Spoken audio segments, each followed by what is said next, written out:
Mahal na taga-subaybay at mga kaibigan, ang atin pong programa Ligaya ng Buhay Ministry na ito po ay ating napapakinggan, napapanood sa radyo natin 101.3 Udyungan ay atin pong bibigyan ng pagtatalakay ang mahalagang mga paksa sa ngayon po sa espiritual na buhay ang makapagtutulong sa atin upang tayo ay lumago relasyon sa Panginoon, sa ating pamilya at kung paano tayo magiging mahusay na tagapagdala ng pabalita ng Panginoon. Ang inyo pong tagapaglingkod, Pastor Rick Riano. At nawa, kayo po ay nasa mabuting kalagayan at inanyayahan namin po kayo tuwing araw po ng linggo, alas 4 hanggang alas 5 ng hapon. Dito po sa himpilan ng 101.3 radyo natin. Ang inyo pong tagapaglingkod, Brother Jomer Taihon.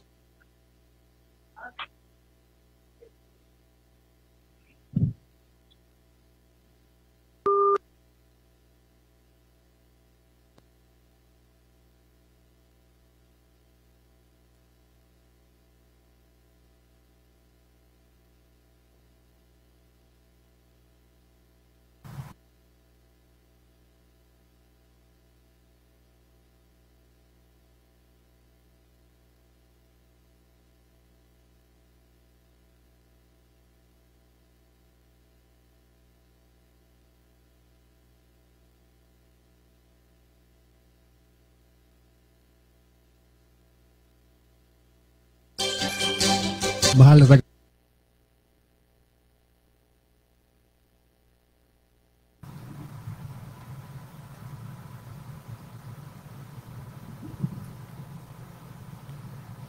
isang mapagpalang hapon po sa lahat, sa ating mga kaibigan at taga-subaybay po sa ating Ligaya ng Buhay Ministry dito po sa 101.3 radyo natin Udyungan. Sa muli po, kayo ay lubos na pinapasalamatan at anuman pong inyong ginagawa ngayon, saan man kayo naroon ngayon, muli po ang ating programa Ligaya ng Buhay Ministry ay inyo pong matutunghayan sa Facebook feeds at sa YouTube. Ganon din po sa ating mga radio. Kaya po, pasalamatan ng Panginoon sa pagkakataong ito na tayo binigyan ng magandang panahon upang tayo po ay magkaroon ng talakayan. At pasimula po tayo. Tayo po muna ay manalangin. Dakilang Ama, pinupuri ka namin sa hapong ito. Tunay ng iyong kabutihan ay nanagana sa bawat isa. Ang inyong kaloob sa bawat isa, ganon din ang iyong mga pag-iingat. Kaya po sa hapong ito kami ay masaya na maglilingkod. Kasama po ng mga kaibigan namin na makikinig dito po sa programa Ligaya ng Buhay Ministry sa 101.3 radyo natin Udyungan. Gabayan po kami o Diyos at matapos ang programang ito na kami po ay makabenepisyo. Sa pangalan ni Jesus. Amen.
Kaligtasan natin,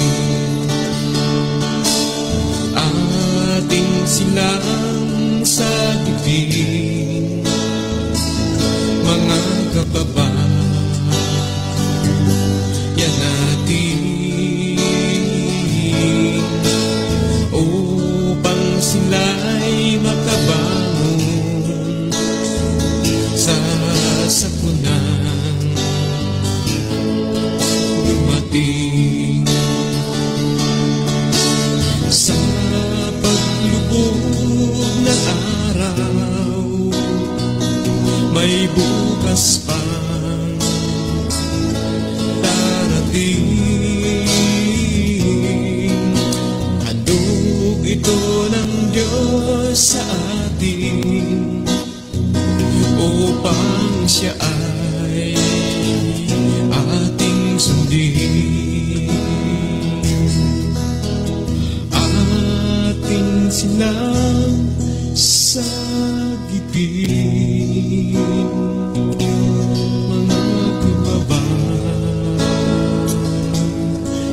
natin.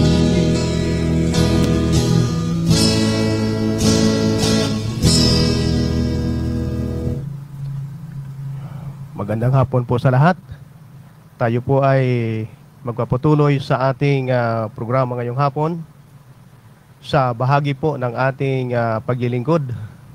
Atin pong binabati ang lahat ng ating mga kaibigan, mga sponsor sa iba't ibang lugar. Ano man pong inyong ginagawa, nawa ay ang pagpapala ng Panginoon ay sumainyong lahat, upang sa ganon ang kalakasan po ng pangangatawan, magandang kalusugan, ganon din ang mga resources na ipinagkakaloob ng Panginoon ay maging sagana po sa lahat, upang sa ganon, mahal na mga supporter, sponsor po sa programang ito, tayo po ay magkakaroon ng magandang paglilingkod. Kaya po sa bahagi na tayo ay magpapatuloy, gusto kong ipanalangin kayo, mahal na mga sponsor sa programang ito.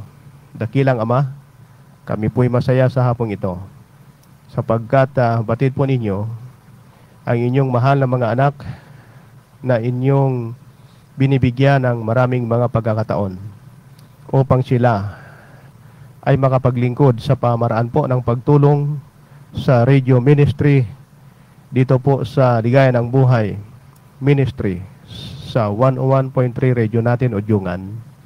Salamat po dakilang Ama sa inyong mga pagkalinga sa kanila, pagbigay suporta at sa lahat ng kanilang pangangailangan, sa kanilang pamilya, sa kanilang pamumuhay o hanap buhay.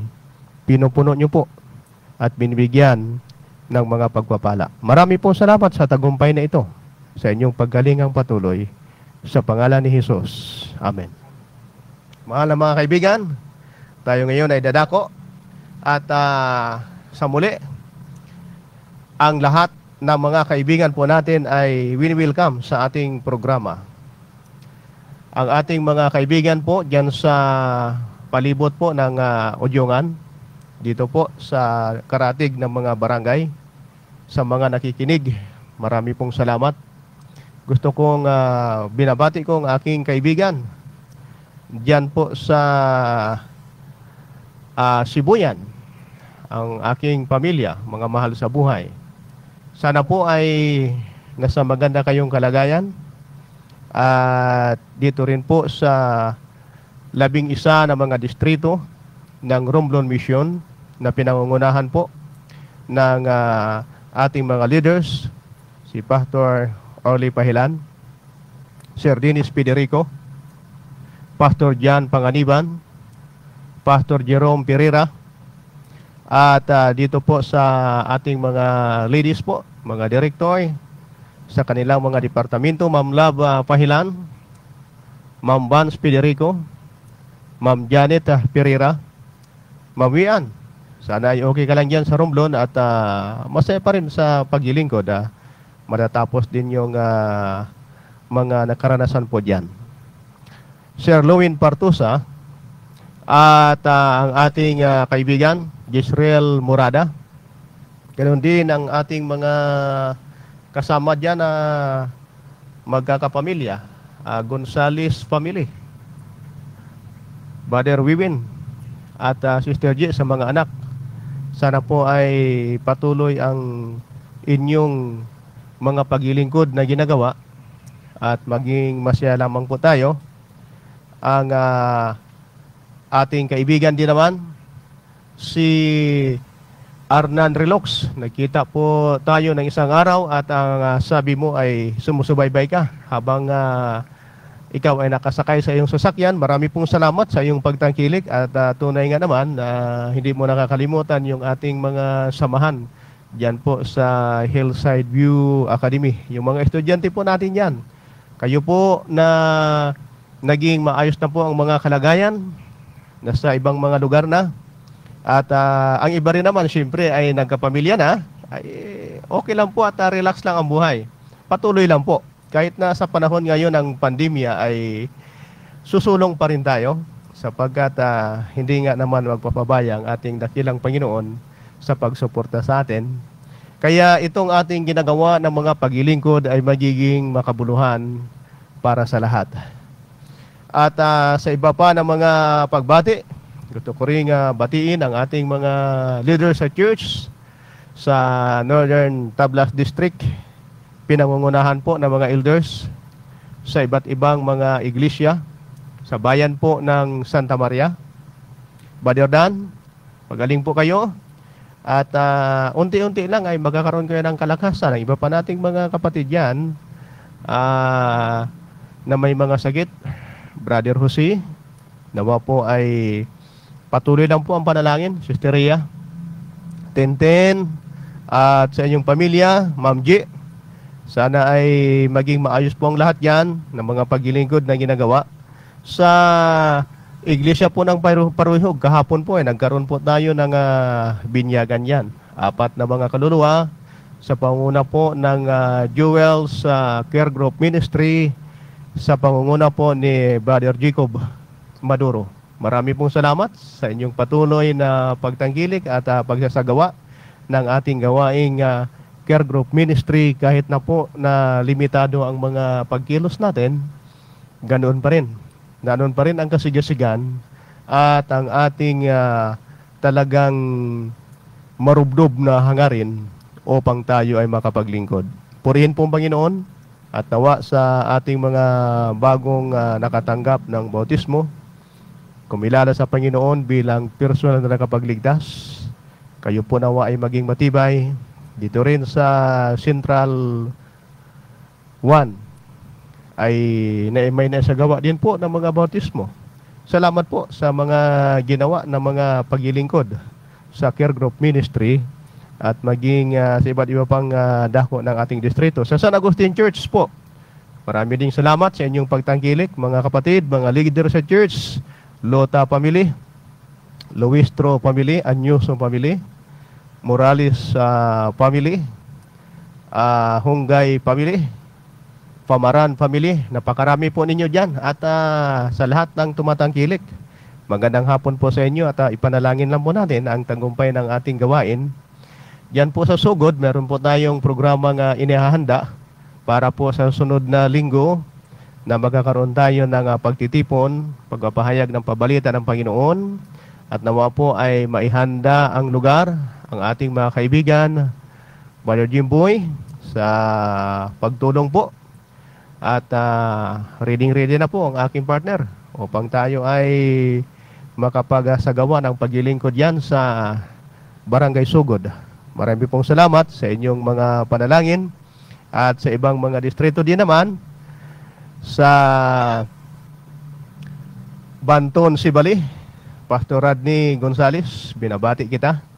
At nawa ang iyong paglilingkod ay maging mabunga din dyan sa mga isla o distrito na iyong kinakatawanan. Pastor Adlay Fahilan, yan po sa Corcuera, sa Simara, sa buong pamilya. Nawa ay ang patuloy na paglago ng pabalita sa mga lugar na yan ay talagang magpapatuloy dahil naman sa pangunguna po ninyo. At dito po sa Romblon mismo, Pastor Gis Antonio at sa pamilya din naman, Sa mga leader po diyan sa church, kayo po nawa ang siyang patuloy na gagabay sa mga kapatiran dahilan po sa medyo problemado po. Ibig sabihin, talagang limitado po ang mga pagkilos sa lugar na yan. Sibuyan Island, Pastor Raymond Pahilan sa Northern Tablas District, sa Northern Sibuyan District. Pastor Herman Gerald Vicente, diyan po sa Southern Sibuyan District. Pastor Mike, diyan po sa Humble. Pastor Eliseo Italia, diyan po sa Looc area. Pastor Gary Carna, diyan po sa Alcantara at Santa Fe area. At dito sa Central to, partner, Pastor Vlad Sugadi. Ayos po ang lahat at talaga naman masigasig tayo sa mga gawain. At si Ma'am Pibs dito po sa Central 1 ay talaga naman mayroong mga kaluluwa kahapon na naidala sa Panginoon dahilan sa mga pagtulong din naman ng ating mga manggagawa. Pastor Narciso sa buong pamilya, binabati din. At salamat po sa inyong patuloy na pagsasagawa ng paglilingkod, pagbibigay pabalita sa iba't ibang lugar dito po sa Central 1 o sa ibang lugar pa. At sa Calatrava area, Kalipa soon, partner, ay talaga namang ang ating programa sa Care Group Ministry ay nagiging mabunga at sa tulong ng Panginoon, sa gabay ng Banal na Espiritu, ito po ay talagang magpapatuloy at marami pa tayong mga pinaplano na mga gagawin. Kaya po, dyan po sa mga leader, sa church, sa mga karatig ng mga iglesia, sa Pangulo Church, Brother Sir, mga kasama nyo po dyan, ang mga Pangulo sa iglesia, sa Linaw Church, Brother Bert, Pidakan, at sa Calatrava Central, Brother Bel Pahotagana, kasama din po ang mga officers. Nawa po ay ang pagpapala ng Panginoon ay sumaating lahat sa mga oras na ito. Okay, tayo po ay magpapatuloy na sa ating programa. Nung nakalipas po, ating pinag-aralan ang isa sa mga paksa patungkol po sa kaloob na ibinigay ng Panginoon sa kanyang iglesia. Tunay po mga binamahal na lahat po tayo ay binigyan ng kaloob.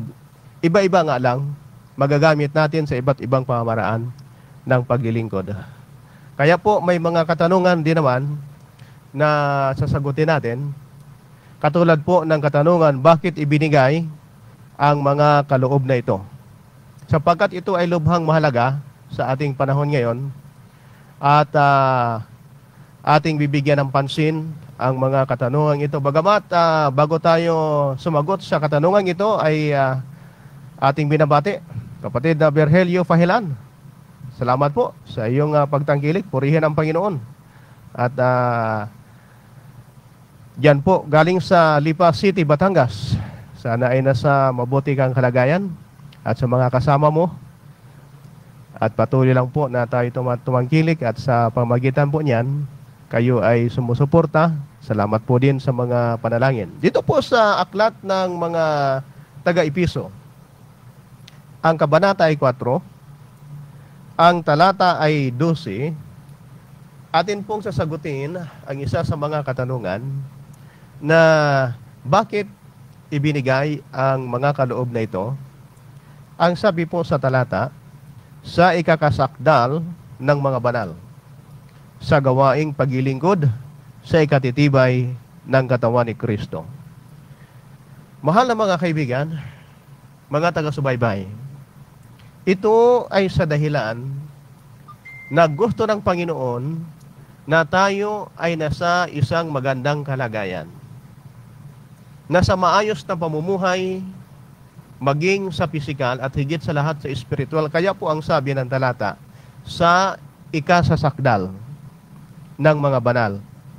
Ang pinapayuhan po nito, ang tinutukoy po nito, sila na nakikinig, sila na mayroong pagtanggap sa panawagan ng Panginoon at gumagamit ng iba't iba na mga kaloob na ang tanging dahilan kung bakit iminigay ay para sa ikasakdal nito at sa gawaing paglilingkod sa ikatatibay ng katawan ni Kristo. Tayo po ay binubuo lahat sa katawan ng ating Panginoon. Tayo po ay kanyang mahal at hindi niya gusto na tayo ay mapahamak o magkaroon ng mga hindi pagkakaunawaan kung ang pag-uusapan po ay sa spiritual na mga bagay.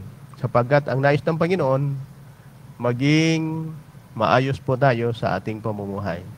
Kaya dito, dapat lamang na tayo ay magkaisa. Sapagkat ibinigay ang kaloob na ito upang tayo ay magkaroon ng sapat na kaalaman. Yung ating sarili ay mailagay sa isang magandang kalagayan na mayroong paglakad sa pagsunod sa palatuntunan ng ating Panginoon. Kaya po kung ito ay ibinigay na kaloob ng ating Diyos, gaano kaya naman katagal na manatili ang mga kaloob na ito sa loob po ng iglesia? Sa patuloy po, binabanggit sa talatang 13 ng Kabanata 4 ng Efeso, ay ganito po ang pagpapahayag.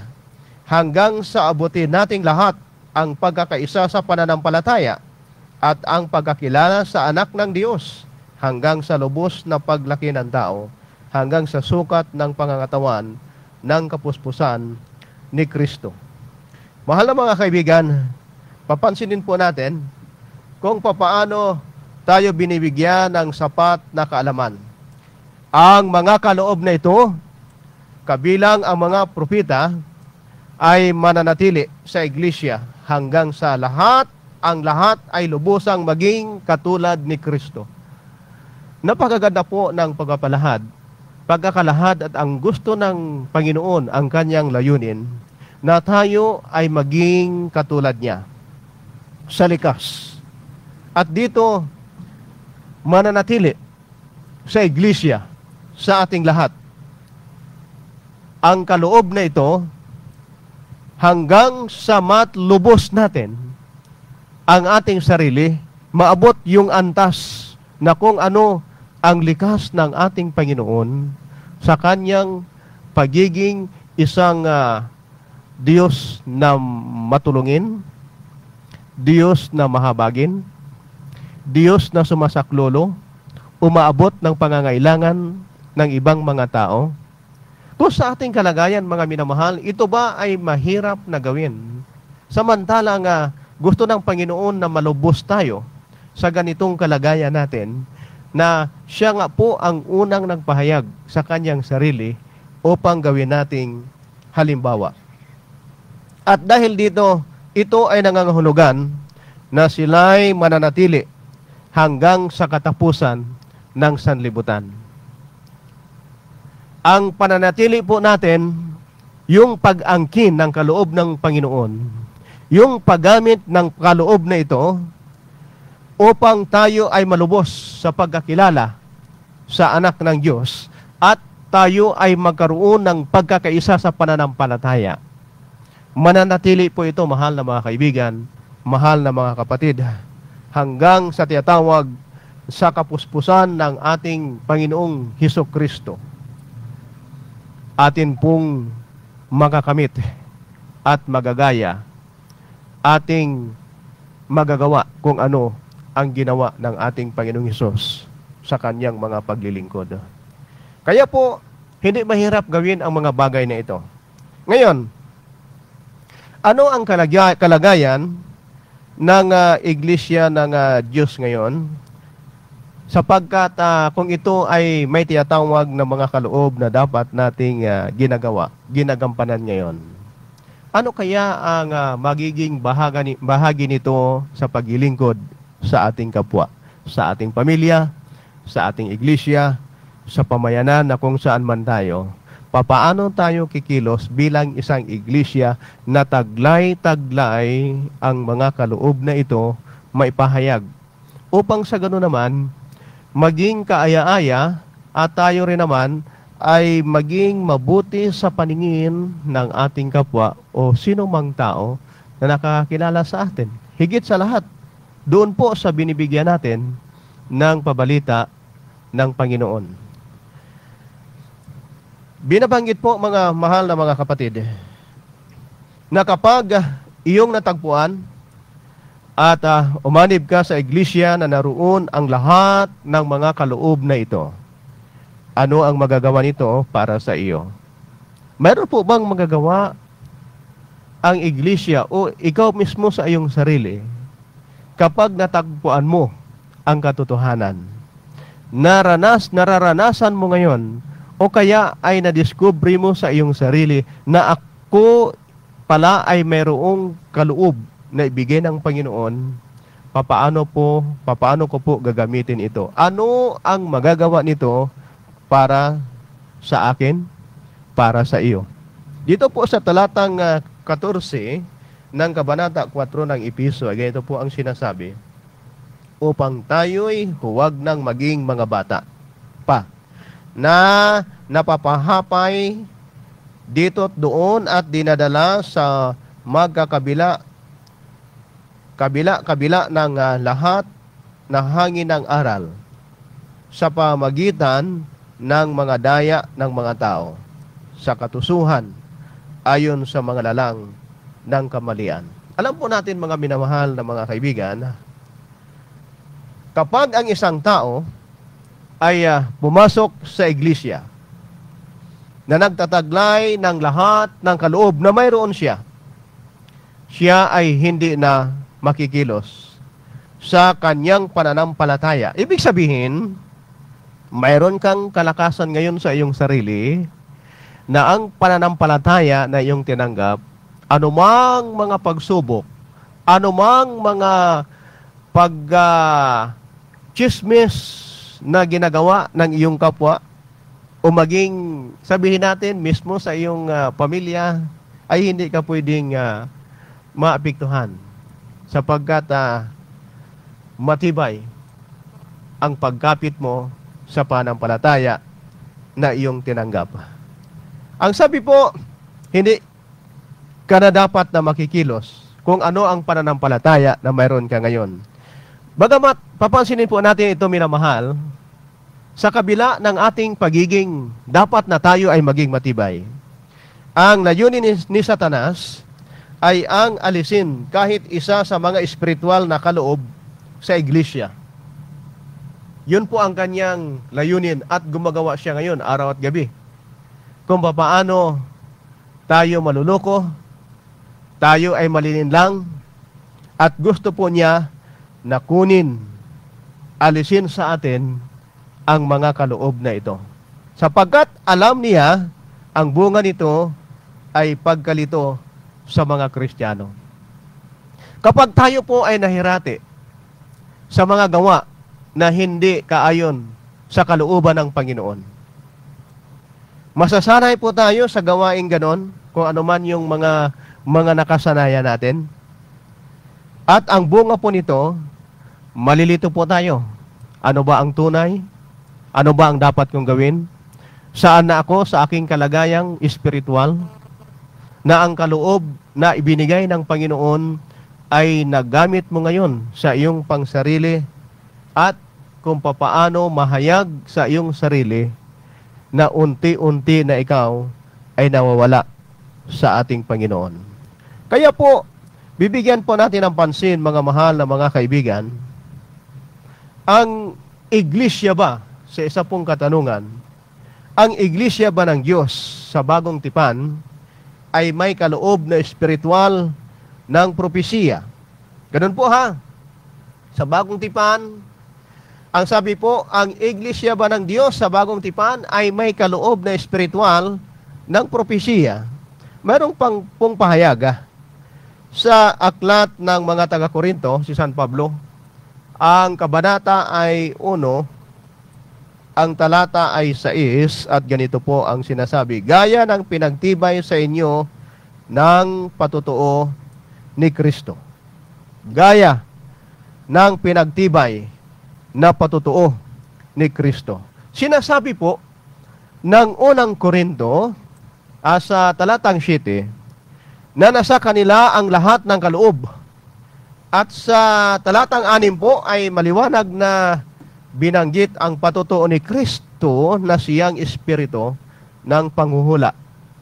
Kung atin pong bibigyan ng pansin, ang binanggit po sa Apokalipsis, ang mga ang kabanata po ay 19, ang talata po ay 17, ganito po ang pagpapahayag. At nakita kong nakatayo ang isang anghel sa araw na siya'y sumisigaw ng malakas na tinig na nagsasabi, sa lahat ng mga ibong lumilipad sa gitna ng himpapawid, halikayo at mga tipon sa dakilang hapunan ng Diyos.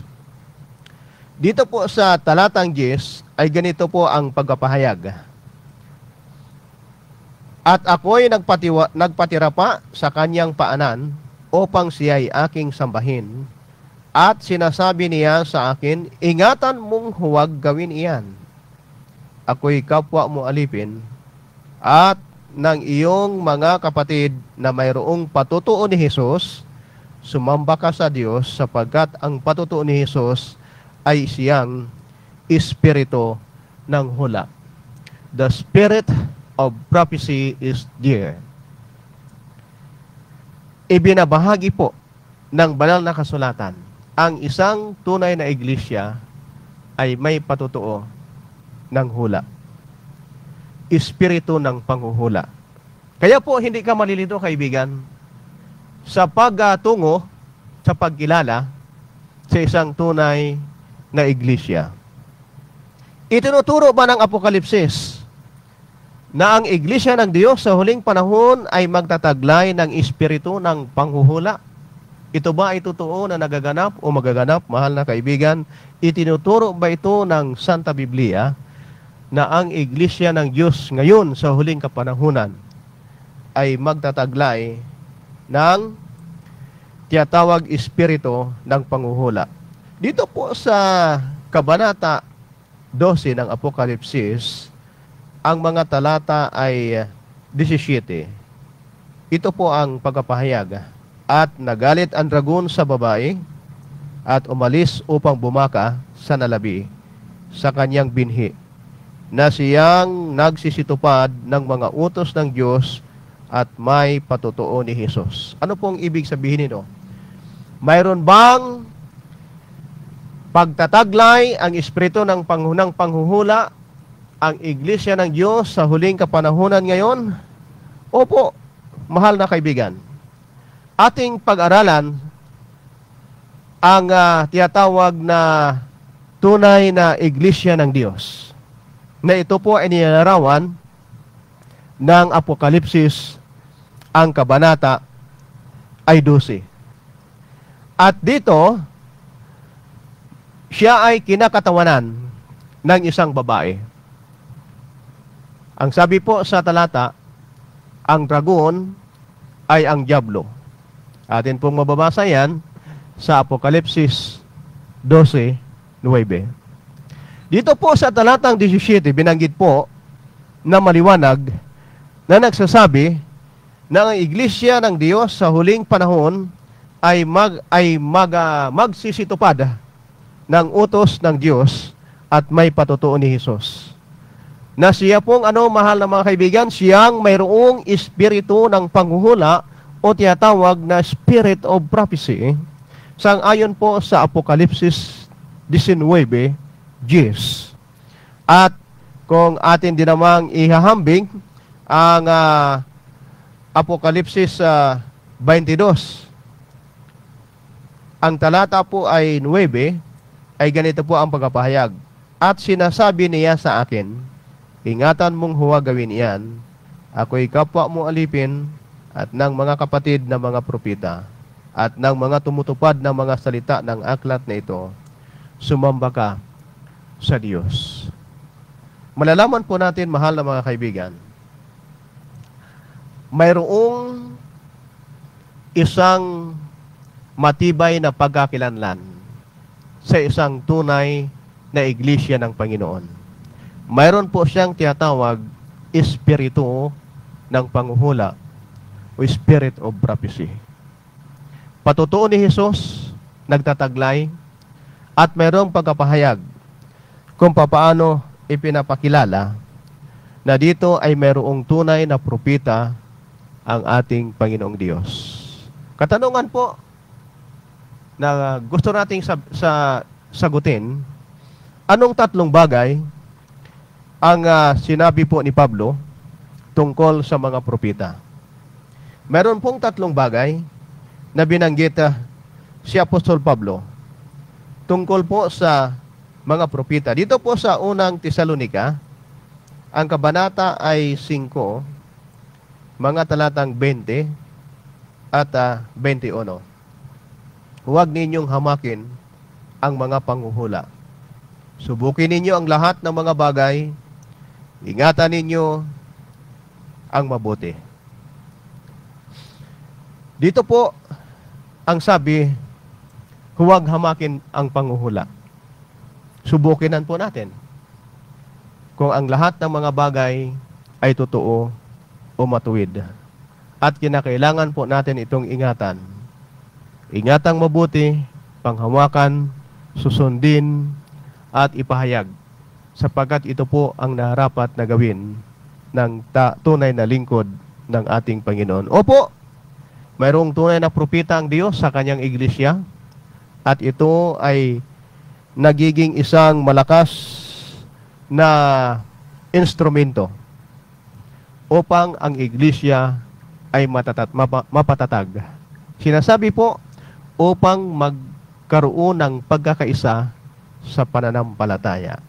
Ngayon, pwede po nating itanong ang ganitong katanungan, paano ko kaya masusuri kung ang propeta ay totoo o hindi? Paano ko kaya masusuri kung ang propeta ay tunay o hindi? Ano kaya ang ating mga basihan upang ating maalaman yung mga nagsasabi na sila ay propeta ng Diyos, kung sila nga ba ay tunay o huwad, mahal na mga kaibigan at mga kapatid? Binabanggit po sa aklat ni Propeta Isaias, atin pong tutunghayan sa kabanatang 8, mga talatang 19 at 20, ganito po ang pagpapahayag. At pagka kanilang sasabihin sa inyo, hanapin ninyo silang nakikipagsanggunian sa masamang espiritu at mga manghuhula, na nagsisihuni at nagsisibulong, hindi ba marapat na sanggunian ng bayan ang kanilang Diyos? Dahil baga sa mga buhay ay sasangguni sila sa mga patay. Talatang 20. Sa kautusan at sa patutuo, kung hindi sila magsalita ng ayon sa salitang ito, tunay na walang umaga sa kanila. Dito po ay binibigyan tayo ng isang hayag na pagpapakilala. Kung sila ay hindi magsalita ayon sa mga katotohanan ito, ang sabi po ng talata, tunay na walang liwanag sa kanila. Marami po magsasalita, dadayain ang iglesia, dadayain ang mga anak ng Diyos, gagamit ng mga pangalan na patungkol sa kabutihang gawa, gagamitin ang pangalan ng Panginoon, bagamat dapat po tayo na mapagmasid, sapagkat kung ito ay hindi nababatay sa kung ano ang likas ng Panginoon, kung hindi sila magsalita ng gayon sa kung ano ang gusto ng Diyos na ipahayag sa kanyang bayan, hindi po sila makikilala na sila ay tunay na mga propeta. Kaya po, wag nating masyadong iwalang bahala ang mga bagay na ito, mahal na mga kaibigan. Sapagkat makikita po natin na nanghuhula hindi sa kalooban ng tao, kundi nagsasalita buhat sa Diyos. Isa po sa pagkakilanlan, hindi sa kalooban ng tao, kundi sila ay nagsalita buhat sa Diyos. Ano pa po? Sila ay naudyukan ng Espiritu Santo. Ang talata ay nagsasabi kung ano ang mga katangian ng mga taong ito na tinatawag tagapaglingkod ng ating Panginoon. Dito po sa tala ni San Pedro, ikalawang Pedro, 1, ang talata ay 21, ay ganito po ang sinasabi. Sapagkat hindi sa kalooban ng tao dumating ang hula kailanman, kundi ang mga tao ay nagsalita buhat sa Diyos na nangaudyukan ng Espiritu Santo. Walang anumang pupwede na sabihin natin sa ating pangsarili. Para lamang tayo ay maging tanyag, para lamang tayo ay makilala na ganito tayo, ang aking kaalaman ay talagang sapat. Ang aking kakayahan ay hindi kakayahan ng iba. Delikado po yan, mahal na mga kaibigan. Kung tayo ay nagsasalita ng ating pangsariling mga pagsasalita na ating sinasabi na tayo ay mayroong karapatan patungkol po sa sinasabi ng Panginoon. Ang sabi po, ating subukin kung siya ay totoo na lingkod ng Diyos. Nagsasalita ba siya tungkol sa kanyang pangsarili lamang?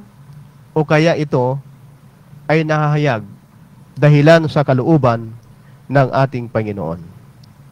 Ang mga taong naudyukan ng Banal na Espiritu ay nagpapahayag ng kanyang salita at ito ay binabanggit po maraming bisis. Nagbibigay ng sariling pagpapaliwanag o kaya ay meron siyang pagkakilala sa kanyang sarili na kaya niyang gawin ang lahat ng mga bagay sang-ayon sa kanyang sariling kaalaman. Isa pa po na pagkakinanlan, siya po ay nagbibigay ng sariling pangangatwiran o pagpapaliwanag ng mga propesiya. At isa pa pong dapat nating pansinin, nagpapahayag ng mga kasalanan ng tao laban sa Diyos. Ang tunay na propeta ng Panginoon ay sinasabihan ka kung ano ang iyong kamalian, ano ang ipinapahayag mo sa iyong sarili na dapat mong baguhin. Sapagkat binabanggit po, siya ay nagpapahayag ng mga kasalanan ng tao laban sa Diyos. Meron ba tayong karapatan na sabihin sa ating kapwa, kaibigan, medyo lihis ang iyong gawa? Nakitaan ka ng hindi mabuting gawa sa iyong sarili. Mayroon ba tayong karapatan na sabihin ito sa ating kapwa? Ang sabi nga po, bilang isang katawan ng ating Panginoon, mayroon tayong karapatan. Mayroon tayong karapatan upang tukuyin ang kasalanang nagawa ng ating kapwa sapagkat mahal po natin ang bawat isa.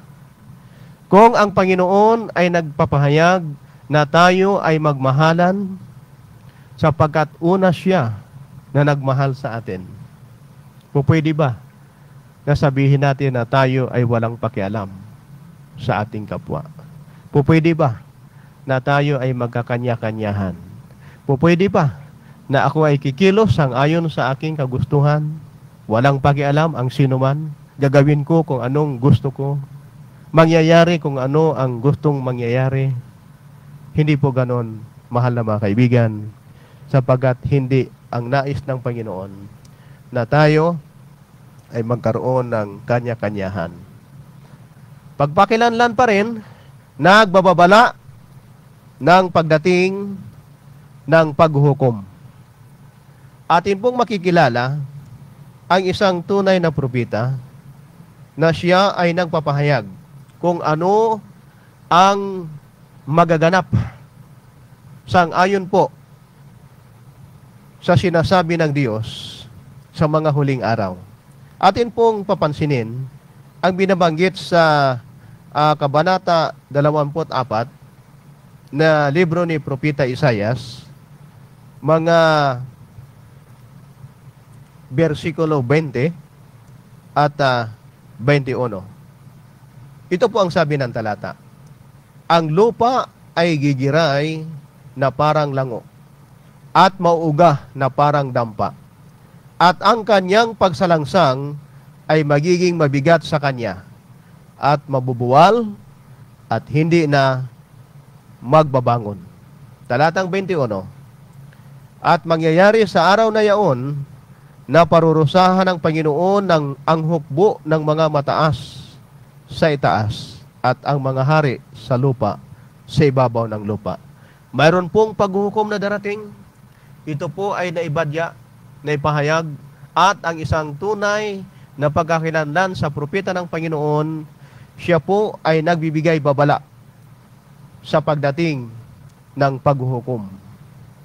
At hindi lamang po yan, si San Juan ay meron ding binabanggit na mayroong dapat na maalaman ang isang tao kung ano ang mangyayari sa hinaharap.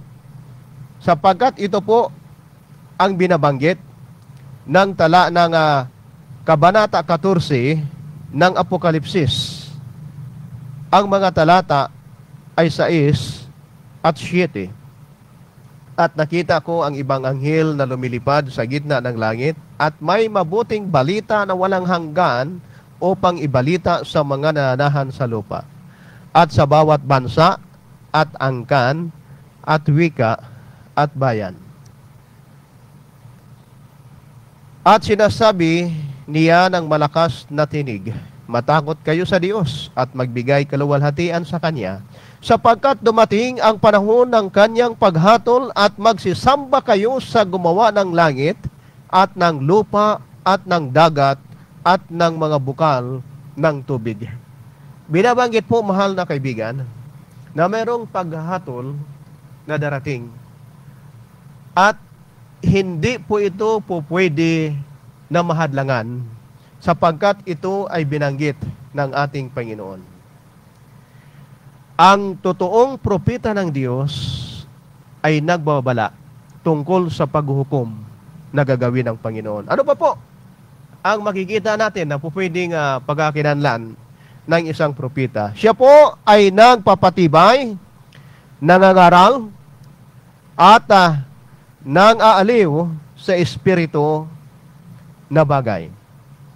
Mayroon po siyang tungkulin upang mapalakas, mapatibay. Nagbibigay siya ng mga advice, mga aral. Siya rin ay nag-aaliw sa mga nalulumbay.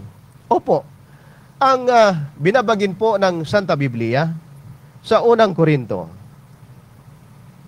ang mga sa talatang 3 ng Kabanata 14, ito po ang pagpapahayag. Datapwat ang nanghuhula ay nagsasalita sa mga tao sa ikatitibay at sa ikapapangaral at sa ikaaliw.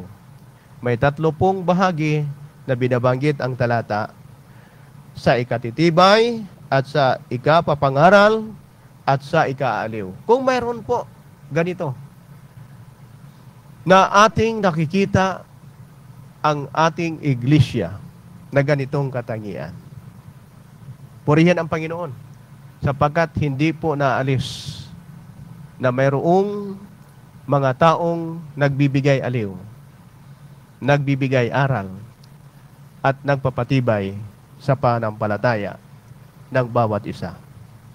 Tiyatanggap po ang pagkakatawang tao o ang pagka-Diyos ni Jesus. Hindi po pwede dapat nating kalimutan ang mga bagay nito. Samantalang tayo ay nasa isang kawan ng Panginoon, tinanggap ang ating Panginoong Jesus bilang personal na tagapagligtas. walang pag-aalinlangan na tinanggap natin ang Panginoon, ang kanyang pagkatawang tao at ang pagka-Diyos ng ating Panginoon. Siya ay gumagawa at nabubuhay sang-ayon sa sinasabi ng Biblia. Anong uri ng tao o pagkatao mayroon tayo? Tayo ba ay gumagawa, nabubuhay sang-ayon sa sinasabi ng banal na kasulatan? At hindi magiging inkantador.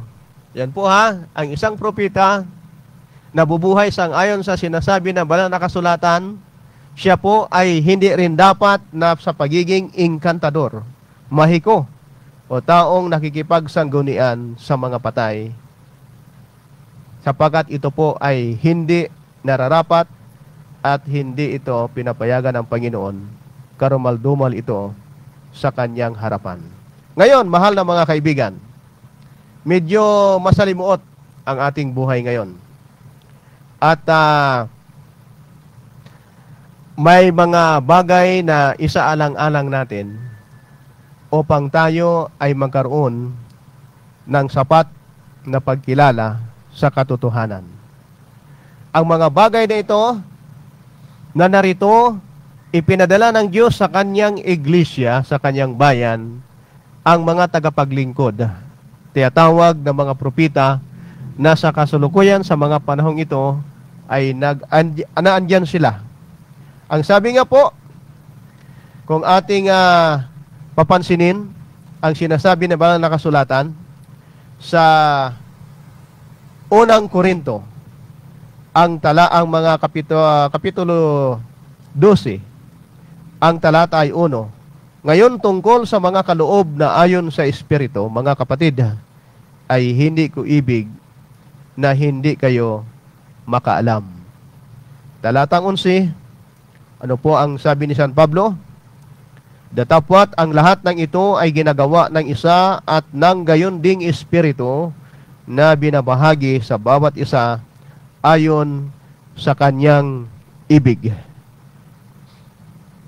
Talatang 12, sapagkat kung paanong ang katawan ay isa, ay mayroong maraming mga sangkap, at ang lahat ng mga sangkap ng katawan, bagamat marami, ay isang katawan, gayon din naman si Kristo.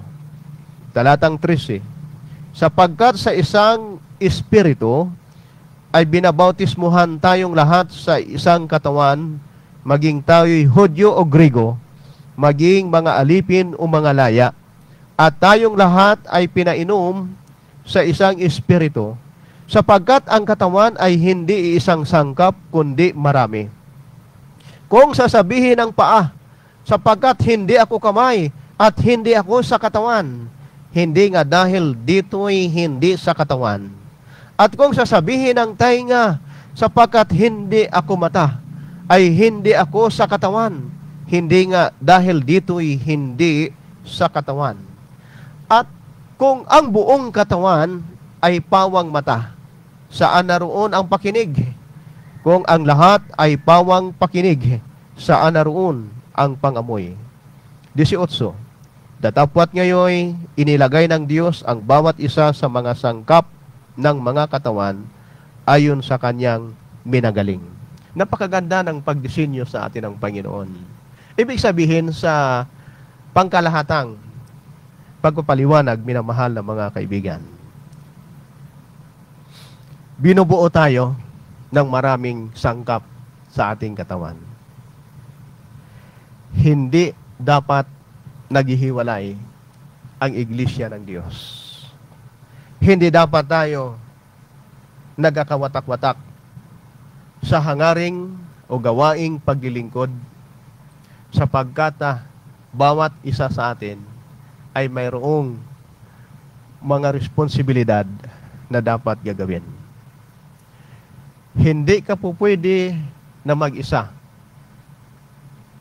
Pwede akong makialam sa iyo, kaibigan, sapagkat tayo ay kabahagi sa katawan ni Kristo. Kaya po, sa mga sinasabihan, ay huwag naman tayong magalit kung minsan ay na pagsasabihan tayo sa ating mga maling mga gawi. Narapat lamang. Sabi nga, no man is an island. Kailangan natin ng kaagapay. Isang katawan at maraming sangkap, hindi dapat nagkakahiwalay. Kung ano ang naramdaman ng isa, naramdaman ng lahat. Ang sabi nga, ang sakit ng kalingkingan ay ramdam ng buong katawan. Mga minamahal na mga kaibigan, bibigyan po natin ng isang malawak na pagkilala, pagtanggap sa katotohanan na kailangan natin ang ating kapwa. Walang iba na gusto ang Panginoon, tayo ay magkasundo, tayo ay magmahalan, tayo ay magkaisa. Sa gawang mabuti, sa gawang paglilingkod, mahayag ang kalooban ng Panginoon, ipahayag natin kung anong kaloob mayroon tayo ngayon. Sa pagkadiskubre sa mga kaloob na ito, magiging masaya tayo sa paglilingkod sapagkat gagawa ang Diyos ng mga pamaraan kung paano po tayo gagamitin sa mga gawaing paglilingkod. Huwag po tayong mahihiya. Huwag nating sasabihin, wala akong kakayanan. Wala akong karapatan. Nasabihin yan sapagkat hindi naman ako ang mayroong ganoong katangian na magsabi o gagawa ng mga bagay na iyan. Hindi po, mga minamahal na mga kapatid, mga kaibigan. Lahat tayo ay binigyan ng Panginoon ng karapatan upang magpalakasan sa bawat isa. Huwag nating pabayaan kung may nakikita tayo na medyo nahihirapan na ating kaibigan, ay huwag nating pabayaan na sabihin natin, ay bahala ka sa buhay mo. Wala akong pakialam sa iyo. Hindi po ganon. Sapagkat one time sa iyong buhay, kakailanganin mo rin ang tulong ng iba. Tandaan mo ito, mahal na kaibigan, kung ano ang ginawa mo sa iyong kapwa, ay siya rin gagawin nila sa iyo. Magmahalan tayo, magkakaisa, gawin kung ano ang kalooban ng Diyos. Ang kaloob na narito na.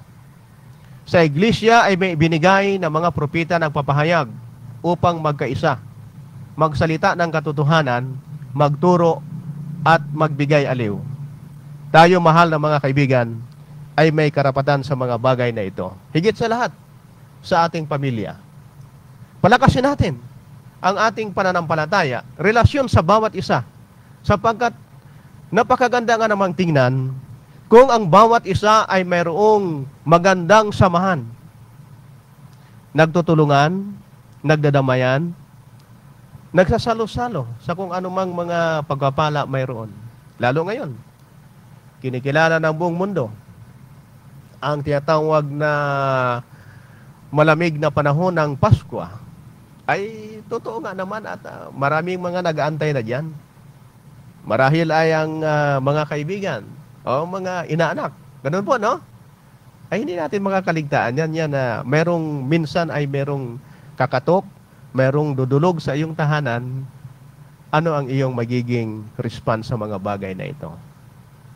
Kaibigan, napakabuti ng Panginoon at tayo'y binibigyan ng mga karapatan. Malalakas ang ating katawan. Ang kalakasan ito ay gagamitin natin sa paglilingkod. Makakatulong sa ating kapwa. Mapapalakas ang kapangyarihan na ibinigay ng Panginoon kung papaano maabot ang pangangailangan din naman ng ibang mga tao. Yan po ang ating tungkulin bilang tao. Ang maglingkod sa ating Diyos, magsamba sa Kanya, sumunod sa Kanyang palatuntunan, at sa atin namang paglilingkod sa ating kapwa, maging maawain, maging matulungin tayo. At yan po ang tinatawag essence ng Christianity, mga mahal na mga kaibigan at mga kapatid. Okay po, nawa ay na-inspire tayo sa panahon na tayo ay gumugol ng talakayang ito tungkol sa kaloob na ibinigay sa atin. Huwag natin kalimutan, mahal tayo ng Panginoon. at siya ay patuloy na magpapahayag.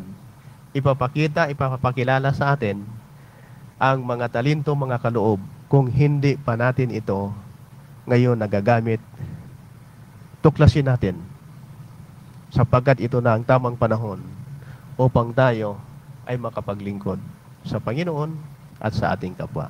Marami pong salamat at sa pangalan po ng ating Romblon Mission at Northern Tablas District at dito po sa ating Radio 101.3 Radio natin Udyungan at ang ating programa Ligaya ng Buhay Ministry, muli po sa sunod na linggo kayo po ay inanyayahan upang sama-sama nating talakayin naman ang mahalagang mga paksa patungkol po sa pagpapalakas ng ating relasyon, pagpapatibay ng ating pagkikipag-ugnayan sa Panginoon, ganun din sa ating kapwa. Mabuhay tayong lahat at nawa ang pagpapala ng Panginoon ay sumaatin. Tayo po ay manalangin.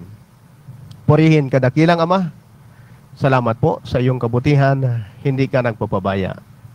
Mahal mo kaming lahat at ginagamit yung kaming instrumento upang mapaabot ang pabalita sa iyong mahal na mga anak sa iba't ibang dako.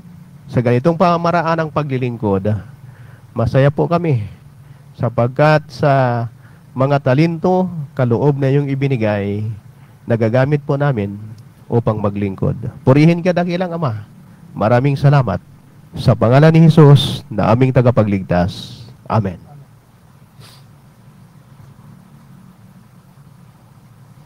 Our town, our radio.